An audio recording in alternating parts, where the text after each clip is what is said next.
Olá galera, sejam bem-vindos. Vocês são muito especiais para nós. Agora mais um vídeo do canal Zato. Espero que curtam.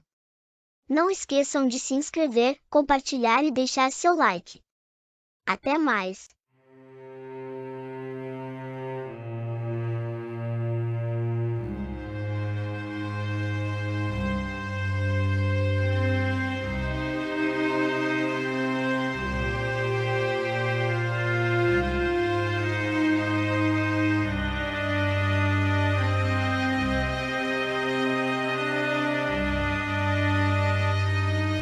Capítulo 5. A introdução do DNA reptiliano no ser humano. Após um descanso merecido, no 8º dia, Ninhursag colocou um grampo de fonte réptil, para que os homens não excedessem a inteligência dos deuses. Ninhursag mexeu na glândula pineal do cérebro humano, para que o homem se tornasse menos intuitivo e menos inteligente. Com isso, ele se tornou mais agressivo e com maior desejo de acasalamento.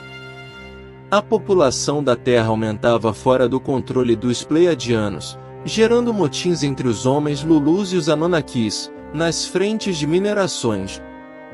As rebeliões tornaram-se preocupantes. Foi quando eles passaram a desejar Lulus menos inteligentes. Por isso, Ninhursag introduziu um apêndice reptiliano no córtex cerebral dos Lulus. O objetivo era que o escravo Lulu não tivesse mais a capacidade de raciocínio e a intuição de um Pleiadiano. Porém, algo aconteceu. Ela estimulou seu comportamento agressivo. Um primata superdotado corrompeu o DNA humano, introduzindo um gene maligno, para impedir a encarnação do Verbo. Trechos da Mesopotâmia. Assim, os deuses inocularam o complexo reptiliano no corpo do homem, para que eles não evoluíssem como os outros amélios, espalhados pelo universo. Com isso, definhou a glândula pineal do cérebro, a glândula responsável pelos dons sobrenaturais. O complexo reptiliano é um implante de constituição genético cerebral diferenciado, que foi introduzido no centro do cérebro dos Lulus, a fim de conter seu desenvolvimento mental. Dessa forma, desde o útero materno, o feto já possui o complexo R ou complexo reptiliano no cérebro, que constitui a parte mais primitiva de sua massa cinzenta. Essa parte réptil passou a fazer parte do cérebro humano, e é responsável por todos os instintos humanos, como agressão, defesa, competição e acasalamento. É o responsável por comportamentos agressivos, compulsivos, ritualísticos e de senso de posse territorial do homem.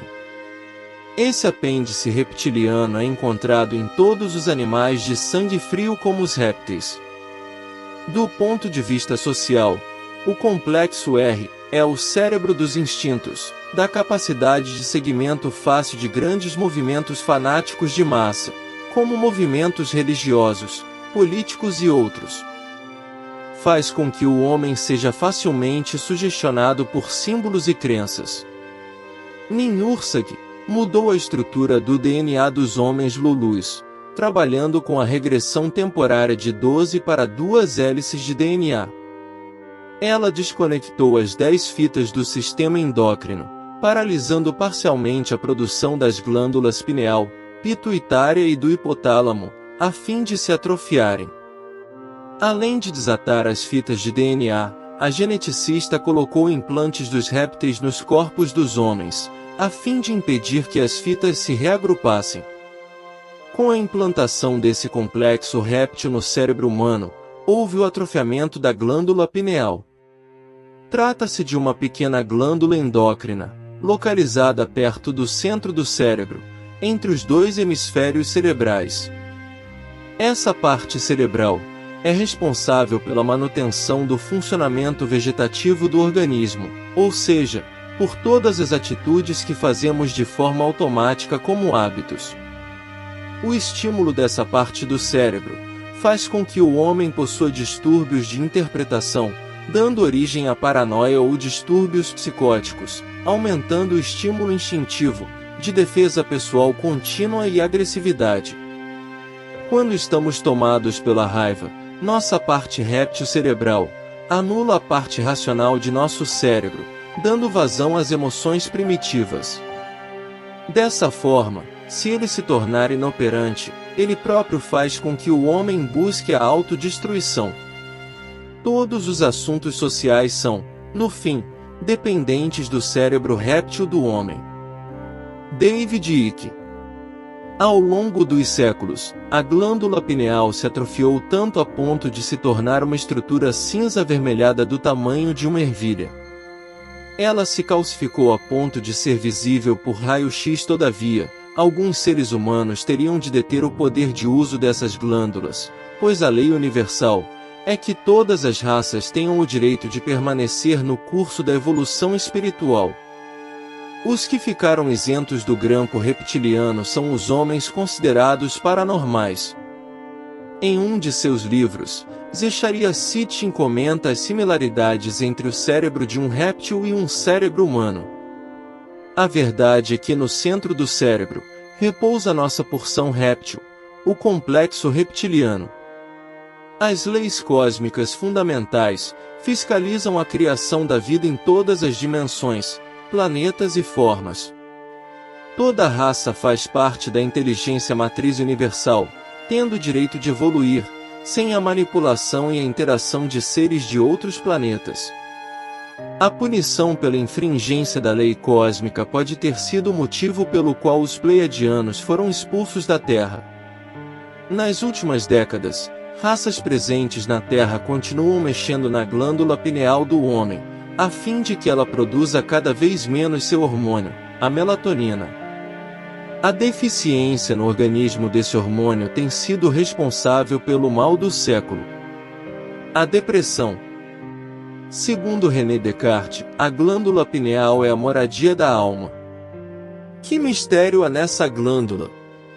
Ora, não vendo senão uma única coisa com os dois olhos, não ouvindo senão um mesmo som com os dois ouvidos, e, enfim, não tendo nunca, senão um pensamento ao mesmo tempo, é absolutamente necessário que as impressões, que nos chegam pelos olhos e ouvidos, se unam em alguma parte do corpo, para ser aí consideradas pela alma. Ora, não podemos encontrar nenhuma outra nessas condições, em toda a cabeça, senão a glândula pineal, a mais adequada para esse fim, isto é, no meio, entre todas as concavidades, sustentada e cercada por pequenas ramificações das carótidas, que trazem os espíritos ao cérebro. René Descartes. Tratado das paixões da alma. Mesmo com as mudanças genéticas nos Lulus terráqueos, as desavenças entre os Anunnakis e Lulus não cessaram. Os seres humanos passaram a se reproduzir com rapidez e ser cada vez mais violentos e gananciosos. A divisão de territórios aumentou a rivalidade entre eles. O desvio nas linhagens de sangue, ou seja, os casamentos entre seres, as famílias de linhagens diferentes, inimigas entre elas, deu início a um conflito sangrento que durou 1000 anos. Assim, começou um período conturbado, provocado pela discórdia dos deuses e o aumento acentuado da chegada de outras raças na Terra. Também houve o aumento de migração de híbridos para locais opostos, dando início a uma miscigenação de raças. Gratidão por estar ao nosso lado nessa jornada. Ácuria Matê. Muita luz e paz eterna, abundância infinita, saúde perfeita e bem-estar para toda a humanidade. Namastê.